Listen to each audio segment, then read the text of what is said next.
For the session, can we have a seat, please? I want to get started so we can keep things moving on time. We're already running late from the first session. Good morning. My name is Bob Lafon. I'm one of the co-hosts of this little event. I appreciate you all attending. This session is entitled The Power and Value of Mentorship, something that I think is kind of lost in today's society and oftentimes just overlooked. And as a consultant, I talk to people of all different ages, and oftentimes I'm finding people who they've taken their business as far as their knowledge and experience has enabled them to go to. And they hit a crossroads. So they look and say, do we need to hire outside help? Do we need to hire more experienced people? Do we need to sell the company? They're sometimes even looking for an off-ramp. But I personally have benefited from having mentors in my life who changed the trajectory of my career, and without them, I wouldn't be where I am today. So my hope is I'll be able to give you that kind of knowledge and value and information about the importance of having a mentor in your life. I'm about to turn 60. I still have 2 mentors, and I will until the day I decide to retire, if that ever happens. So with that said, let's start. Okay, for the agenda, we're going to talk about what is mentorship. Do people still have mentors? Should mentors follow a formal let me try that again in English. Should mentorship follow a formal structure? Examples of effective mentorship, and then we'll do a little Q&A at the end. So let's talk about mentorship, what it is, and why it matters in today's world. Okay. So, interesting stats when I did a little research on this, and I apologize for the glare off my head. I didn't have time to put any dull down on, so just go like this if you need to. All right. Women are more likely to have mentors than men. Does that surprise anybody? It doesn't surprise me a bit. It really doesn't, because what I've found over the years in managing people, that oftentimes, women have really been, I think, a bit more motivated in recent years to develop their career path, develop themselves professionally and personally, and are probably a little bit more open to reaching out and looking for that third party, that person to kind of speak into their life. So, men, we need to step up, because the ladies are doing it, and they're having success with it. I also read a number of articles about women who have had mentors for a good portion of their career, rose quickly through organizations, wound up in senior executive roles, wound up on board roles, and they really attributed a lot of that to those mentorship relationships. So, and look at this statistic. 76% of people think mentors are important, and I emphasize think because only 37% of people have one according to this research study, which is interesting, If you think it's important, why don't you have one? That seems kind of a common sense to me, but it's something that people really haven't, I think, given the value to pursuing. So they can intellectually acknowledge, yeah, it's important that I have somebody to speak into my life. Yeah, it's important to have somebody that can guide me and make sure I'm not making obvious mistakes and do a little course correction when necessary. But oftentimes they're not making the time to do it and looking to invest. And understand, you're investing in yourself when you do this. And I'm not pitching the idea of being a mentor to anybody because, frankly, I don't have the time. So I'm not here to do that. But I'm just pitching on the idea that there's value in mentorship. All right. So most people, interestingly, according to other research, prefer a same-sex mentor. So 69% of women prefer a female mentor, and 82% of men prefer a male mentor. Take from that what you will. People with mentors are happier in their current jobs than those without. That was another interesting statistic. 89% of people surveyed who have mentors are happier in their jobs.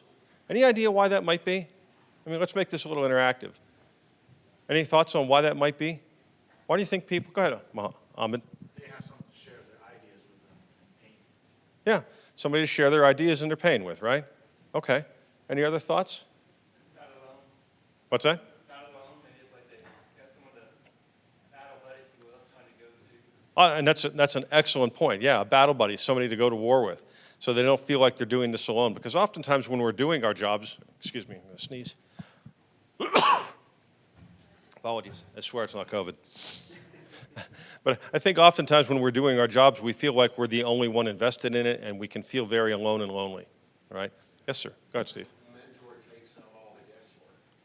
Yeah, Great example of how to follow and implement.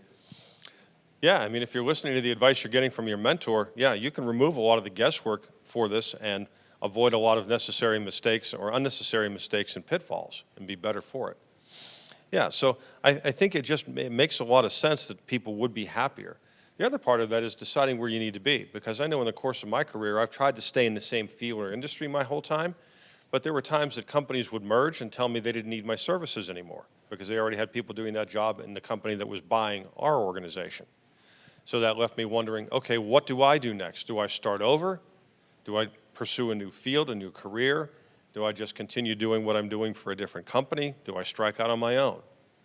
And having someone to discuss those things with is really valuable. For example, one of my mentors is a gentleman by the name of Steve John. Steve's also the founder and CEO of the company that I'm with, HCG Holdings. And Steve told me about 15 years ago, he said, Bob, he said, stop getting jobs. I said, why? He said, you're never going to be who you are capable of being if you're working on somebody else's payroll. He said, because they're going to want you to conform to their methods, their standards, their way of doing business, and that's not you. He said, all that does is stifle you, and it's going to keep you from really excelling and having that opportunity to grow into who you're meant to be. And it took me some time to have the courage to believe that. And that's part of what it was. I had to have the courage to believe he was right and pursue that. Because when you strike out on your own, you don't have the benefit of a salary and health benefits, right? So it's a little bit scarier to strike out on your own and do your own thing. But he was right. Excuse me. So had I not listened to Steve and his many years of urgings, I would have settled. And I would have just had whatever mundane job and eventually retired, and which would have been okay. But I wouldn't have become who I think I was meant to be, and that's important. Because I'm living a life now that I'm happier with. I'm professionally challenged, professionally content, professionally having a great time, and I owe a lot of that to Steve. So, okay. Only 14% of mentor relationships are started by asking someone to be their mentor. So how do you think people wind up developing these relationships if only 14% of the time someone says, hey, would you be my mentor? How do you think that happens? Organically, yeah. You kind of have a similar style and kind of maybe you look up to them naturally and that's how you progress. Yeah, very much, very much. Or in some cases, if you have someone who has that kind of, I'll call it a fatherly or motherly disposition, it can happen kind of naturally. That happened with another person, Dana Dorcas, who was one of my mentors still to this day. Was with a company called US Cellular. He was my manager in a management training program. We just hit it off and developed a really quick bond, great relationship, had a lot of things in common. And over the course of time, it just developed into that. It was not something that I pursued. I didn't ask him to be that person in my life. It just happened. But the two of us valued the relationship so much that even after we went separate directions, we stayed in touch, and Dana became that one of two people who was a go-to person for me in a lot of ways. So, and again, someone who really influenced my decision. I'm going to give some specific examples of this afternoon, or I'm sorry, later in this presentation, because I had some interesting experiences along the way, and I was glad that I had people like Dana and Steve to guide me in these situations, like when you're dealing with employee theft, integrity issues, false accusations.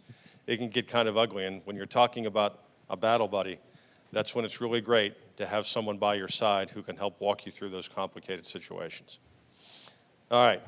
So again, 61% of those relationships develop naturally, and that's what I was just talking about, where you make that connection with someone. You have enough in common, there's a mutual respect there, and the relationship just kind of develops naturally. The important thing, though, is if it develops and you see value in it, commit the time to maintaining the relationship so that you can get the benefit from it. And at the same time, mentors get a lot of benefit from this too, because there's a certain peace and satisfaction and enjoyment that comes from helping people become who they're capable of being. There really is. I often say I'm no longer the player at my age, I'm the coach. And I really enjoy working with people and watching them take my advice and recommendations and become better people and better professionals. So it's a very gratifying thing to be able to do. All right, so should mentorship follow a formal structure? What do you think? Should it just be kind of informal? Do you think there should be something more structured around it? You think there's a better way to do this? Anybody here who's been mentored or mentored someone else? Set up some time, I guess, structure. Okay. Yeah, I think you should have a cadence, but you shouldn't have like a definite, it shouldn't be too structured, I think. Yeah, and he was saying that there should be a cadence. I tend to agree with that because I I believe that that's part of the commitment. If you commit time, you set an agenda, there are things you're planning to discuss, I think you'll get more out of that. It'll be more fruitful if you put that kind of effort into it, even if it's just an hour a week, something of that nature.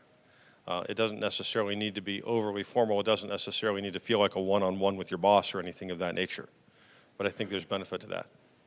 What's your opinion on, like, there's companies out there who do executive coaching, Mhm. $500 a month, $1,000 a month, versus a mentor, probably the same benefit, but buying lunch or something? Well, I guess it depends on who that organization is. We do some executive coaching. I work with a young lady, for example, and that's exactly what role I provide to her, is just that coaching. I'm really more of a mentor to her. She's a CEO of a company. She's been successful, but she wants to take it from a lifestyle business and scale it into something bigger, more substantial, and also something that will be lasting.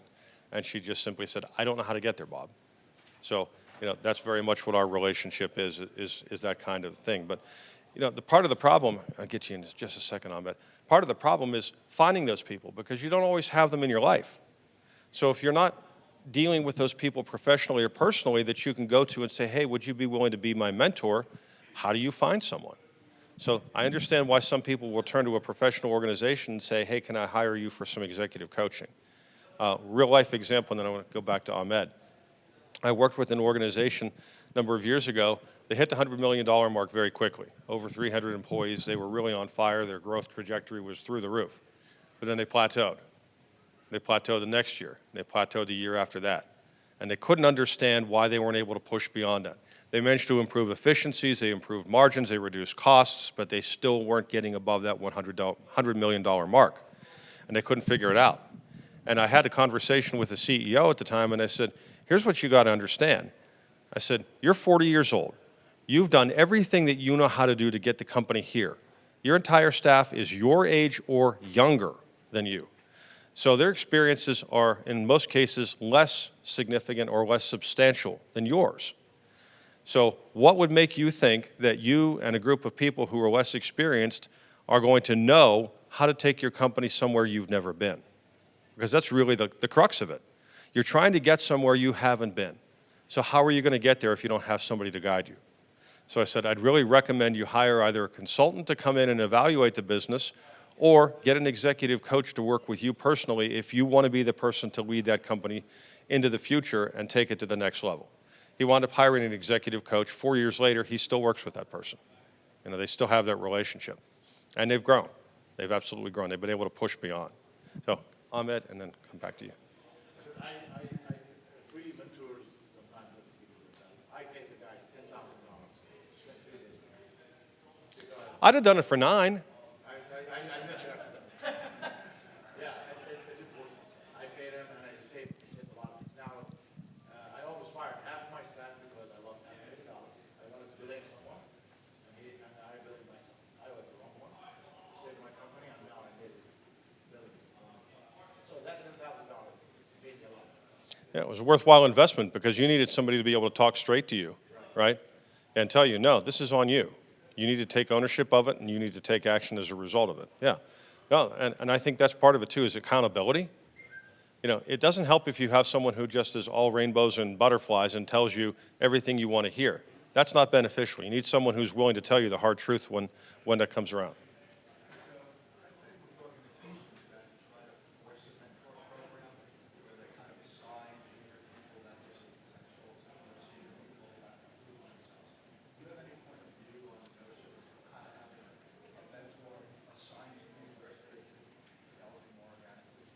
Yeah, it's interesting. If you didn't hear him, he said that he's been part of organizations where they formalized the structure and assigned somebody more experienced in the organization to someone who was more junior and said, okay, so-and-so, you're going to mentor this individual.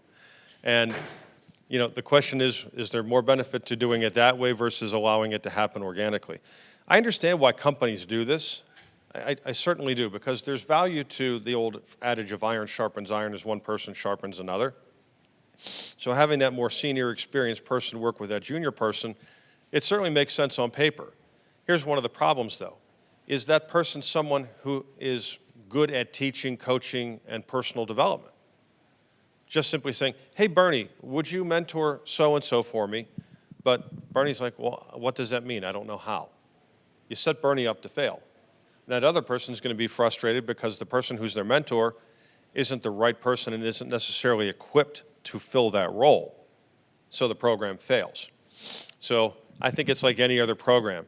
If you put the right structure to it, maybe. So if you make sure you have people who have that skill set, that disposition, that personality, put them in those roles, you may have a chance of that relationship succeeding. But the other part of that is pairing up personalities too. You know, I'll use Bernie again. If Bernie and I are just wildly different people, then that may not work because we may find ourselves butting heads a little bit because we're just different human beings and we can't get on the same page. So I think if companies are going to have those formal programs in place, they need to align people based on personalities, based on skill sets and competencies. They also need to make sure that the person who is in that mentor role has the skill set and the disposition to be able to execute on it well. Because again, one of the things I see all the time in organizations, especially through the eyes of a consultant, is, Steve, here's your job, go do it. Steve says, I don't know how.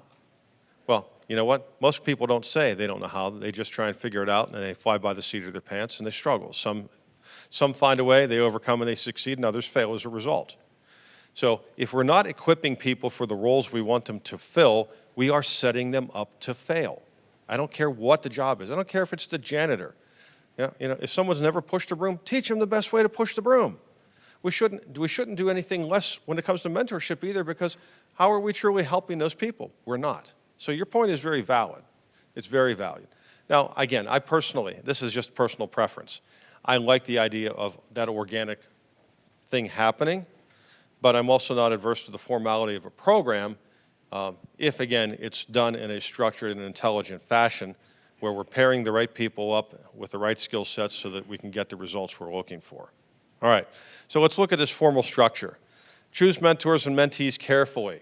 That's just what we got through talking about. Pairing right people up, okay? Scheduling time and sticking to it. That was one of the disciplines I got early on from this gentleman, Dana Dorcas, that I mentioned. You know, when we remained friends and we were talking and I'd asked him if we could kind of develop more of a formal mentor structure, he said, sure. He said, but I'm going to put some things on you. He said, if we schedule time, don't call me or email me and say you need to reschedule. That time belongs to us, and you just tell people you're not available, and we do it. He said, because what will happen is you're going to push it off and push it off and push it off. Days, weeks, and months go by, and it never happens. And it becomes pointless, and it falls away, and I'm not that person you need me to be because you're not giving me the time. So he said, pick the times, stick to it, have that discipline in your routine. Avoid conflict through earning trust. I think that's a big one, too, because that butting heads, different personalities, sometimes you have to give people hard truth, but you have to be able to do it in a fashion that's going to be beneficial for them, not confrontational. And recognizing the differences in personalities, you need to be able to think in advance, can I give this person hard news in a way that would be beneficial for them to hear it, accept it, and respond to it appropriately, or is it going to just create a conflict where we turn into an argument, right? Because that's of no value. Arguing is of no value. Really, what does it ever accomplish? People's emotions get worked up, they dig their heels in, they become more determined, and ultimately they divide.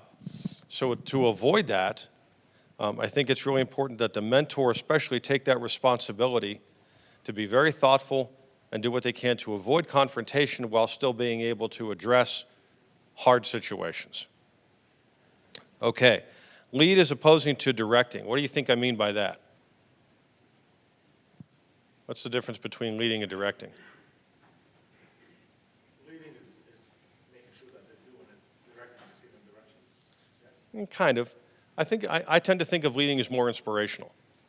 You know, I'll give you an example. Bernie and I have worked together. Bernie's one of my partners in HCG Holdings. We've worked together a few times in the past, and one of the things we did was we ran a whole bunch of cell phone stores. And if I showed up at a store, and this is how we always dressed back then, I'd chat with the people, I'd get them something to drink, maybe buy them lunch if they hadn't eaten yet, but I'd look at the store, and if the store was a little bit in disarray, I'd take my coat off, and I'd roll up my sleeves without saying anything, and I'd start running the vacuum, dusting, and doing things. Well, what do you think happened every single time? You're leading by example. Well, I'm leading by example, but what do you think my employees would do as a result? They'd start cleaning too. I didn't have to ask them or tell them, okay? It was the way I was leading was just through example, and they responded every single time. okay, which is what I wanted. I wanted them to just respond naturally. I didn't ever want to have to be the boss. In fact, whenever I was involved in job interviews, I would say, I'm begging you to do one thing for me. Don't make me be your boss. You're an adult. I'll teach you to do your job. Ask if you need help. But don't ever put me in a position where I have to be your boss, because I hate being the boss. I don't want to be your boss. I want to be your coworker. I want to be your friend. I don't want to be your boss, okay? So if I have to be the boss, it's because you're putting me in a position where I have to be, and I don't want to be. So it's that leading. It's inspiring people to want to follow you rather than telling them that they have to. Because how effective is a mentor-mentee relationship going to be if I say, Ahmed, look, man, this is what you have to do. Drop everything. Do it the way I'm telling you to do it. Do it right now. Well, that feels more like I'm your boss, all right, rather than a mentor. Whether you're paying me or not, it's still a little too heavy-handed. So I think that directive approach is probably not the most effective way of going about this, but rather trying to inspire those people. So if you're trying to get someone to change behaviors, like maybe you're talking about organization and how to better manage their time, well, show them what you do as much as you possibly can. Help them understand the benefit of it so that they'll want to do likewise, because they'll want to see the benefit. Does that make sense? Okay, very good. And then, again, create that mechanism for accountability, which is just starting off with a relationship. And if I'm working with Seth, and if I say, Seth, for this relationship to work, I need not only transparency from you and you from me, but I need you to be willing to take hard news well.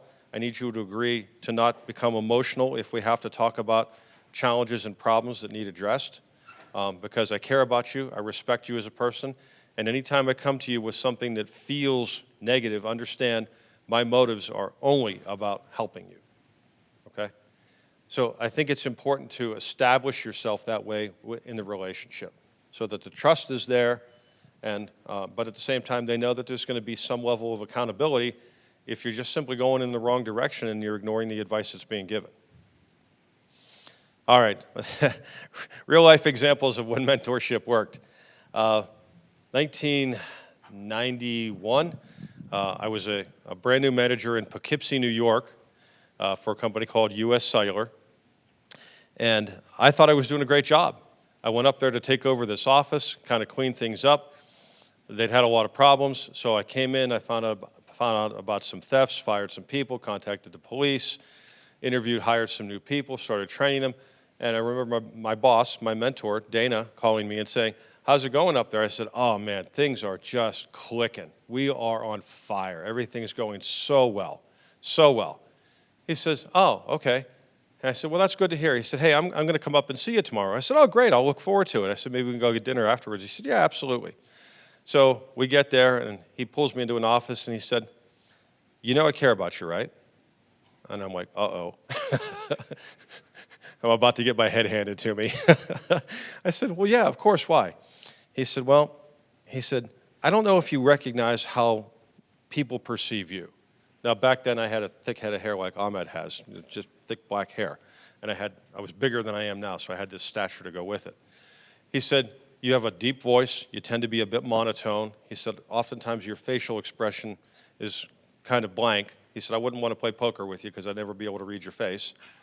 And he said, you know, I want to give you an example. He said, I'm 5'6", you're 6'3". He said, I see a kind of an intimidating person. And unfortunately, some of the staff is that way too. And he said, I got a call from a few of the staff members, including a couple of the office staff here, and he said, they were crying. I said, they were crying? He said, yeah, they were crying. They really thought that you were corporate acts sent to take all their jobs away. And he said, and you're scaring the hell out of them.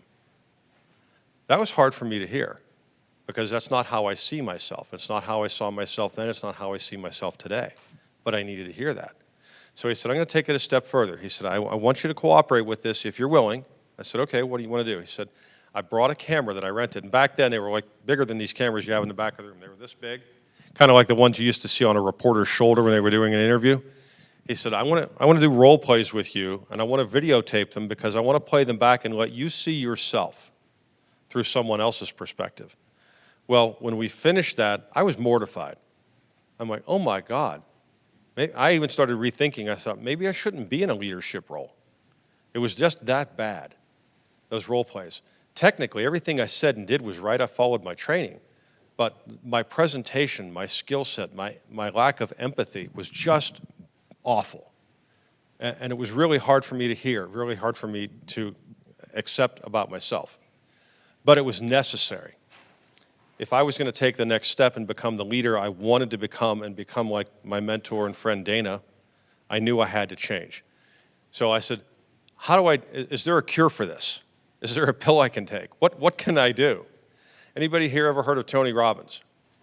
Okay. I used to not be a fan of Tony's for different reasons because it's like I don't need to learn to walk on hot coals to be able to be disciplined and control my mind. But anyway, he said, I want to send you to a Tony Robbins workshop. He said, I'll even pay for it. I said, no, I'm going to pay for it. I insist. This is my personal development. Would you please let me do that? He said, okay, I'll let you pay for it. He said, I want you to go to this workshop, and I want you to learn a lot of these physical cues, like hand gestures, raising your eyebrows, changing your pitch of voice up and down, pausing, speaking faster, speaking slower, being able to be a little bit more, say, deliberative, using, planned pauses for effect. He said, once you understand those kind of communication skills, you'll be more effective in your interactions with your staff. He said, I'm going to spend a little bit of time here and try and calm things down and reassure everybody that everyone who's here, we want to be here and we value them. He said, so I'll get that part under control, but I want to start getting you on the right track so that you can get to a place where they'll want to follow you and they won't be afraid of you. So that was important for me, and that was transformational for me because, as Bernie can tell you from our days of working together, I built a lot of good relationships with our staff to a point that if Bernie and some of his peers had issues with people, I could step in and I could have a simple conversation with someone that started with, I have to say I'm disappointed. You're not someone I thought I'd ever have this conversation with. And I'm really not sure where we need to go from here. What do you think we need to do? And in most cases, men and women would actually start to cry or tear up and start to choke up because they were so upset with themselves for disappointing me because I worked hard to earn that relationship, right? But I needed those skills. So Dana pointed that out to me in a way that was revolutionary. And again, changed everything for me and helped me to get on the right trajectory so that I could start working towards becoming the leader I wanted to be. So a real-life example where a mentor made a huge difference in me, okay? Theft, blame, and backstabbing. This was a fun one. Same organization. We opened up some retail stores in the early days in the 90s when nobody was doing retail with cell phones yet. And we started early on having major problems with phones walking away, with money walking away. You don't know anything about that, do you, Mr. Kozlowski? Yeah, and things of that nature. And our controller for our region was blaming me. And when the internal auditors caught all this stuff, he said, well, this Lafon kid's running it. It has to be him because he's the only one that has access to everything. So I get called on the carpet, and I'm being grilled and interrogated and pressured and the whole 9 yards, and I'm absolutely terrified. I'm a young, first-time leader, and I just didn't know what to do. And I didn't even know if I could go to Dana, my mentor, because he happened to be my boss, too. But I did go to him. I trusted him. And he said, we're going to talk off the record after work. I said, okay. So he just looked me in the eye. He said, I'm only going to ask you this once. Did you steal anything? I said, absolutely not. He said, all right, that's good enough for me. He guided me through that whole process. They kept their internal investigation up, and eventually the guy who was accusing me is the guy who they wound up firing and arresting. And they found out some things back then about this guy. He was on parole. He was convicted of fraud, money wiring, and all kinds of issues back in the day. So this guy had a heck of a rap sheet, and the name we were calling him by was an alias. So they found out all kinds of interesting things about this guy. So he ultimately got fired and went to jail, but I was the one who was accused. And I didn't know how to handle this whole situation. If I hadn't had Dana there, who knows what would have happened. It could have gotten pretty ugly because I wasn't sure if I needed to hire an attorney or what I needed to do. But having him there as my mentor changed everything because he kept me calm and under control and helped guide me through that process. I needed him in that situation. Okay, here's another one. Steve John, again, business partner and mentor and good friend.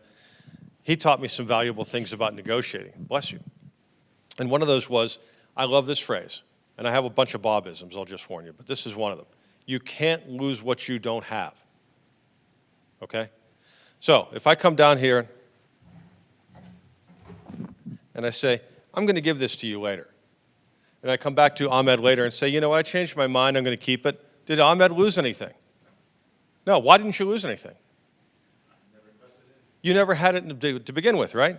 You never took possession of it, so you didn't lose anything.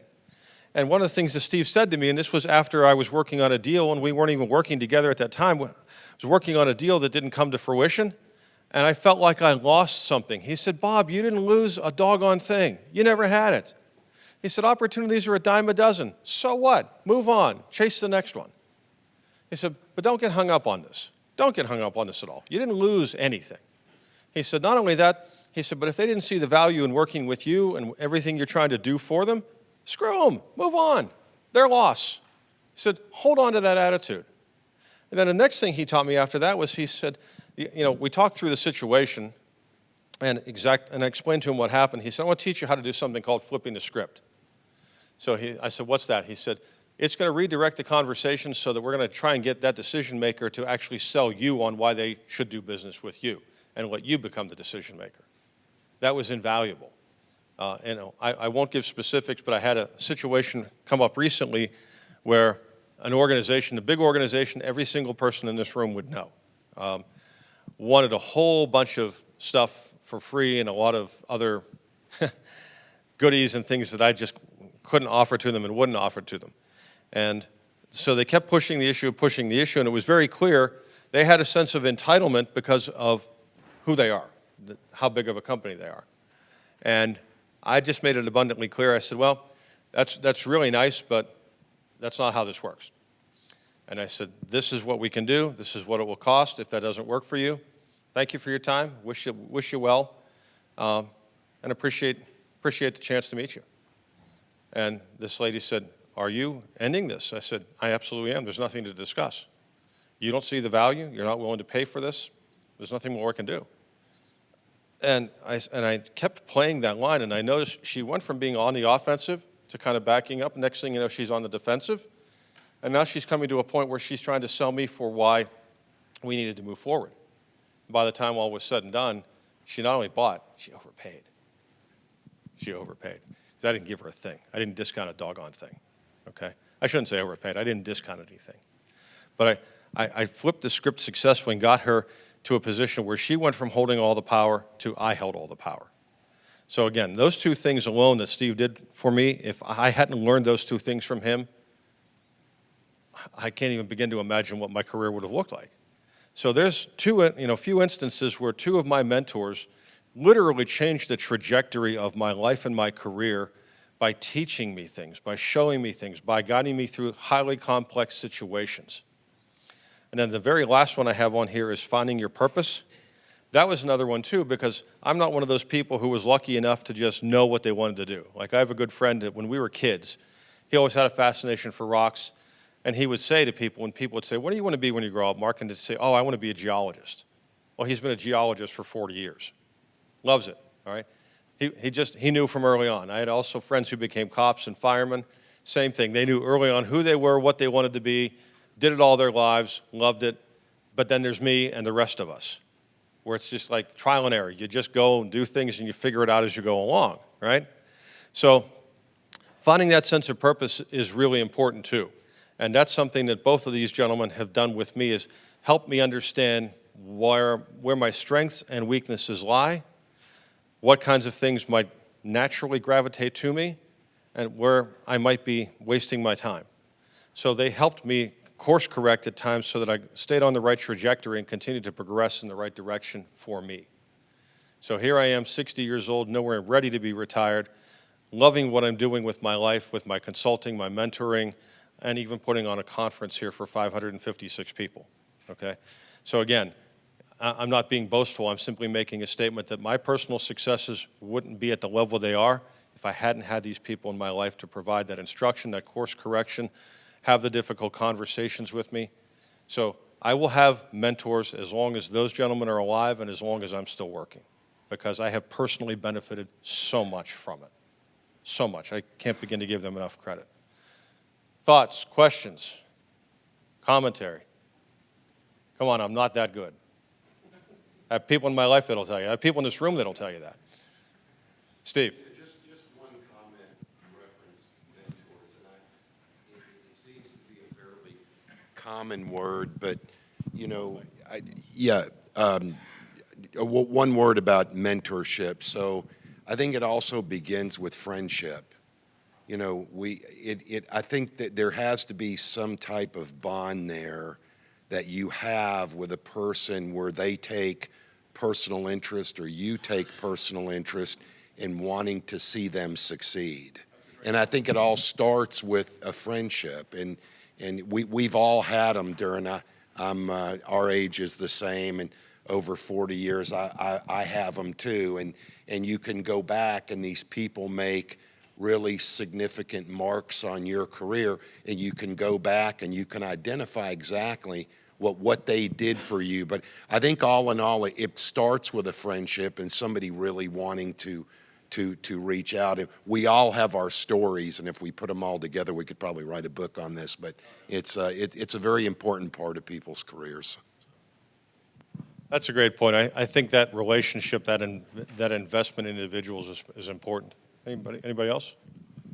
Another thing, Bob mentioned that we have to ask for what we need from our friends.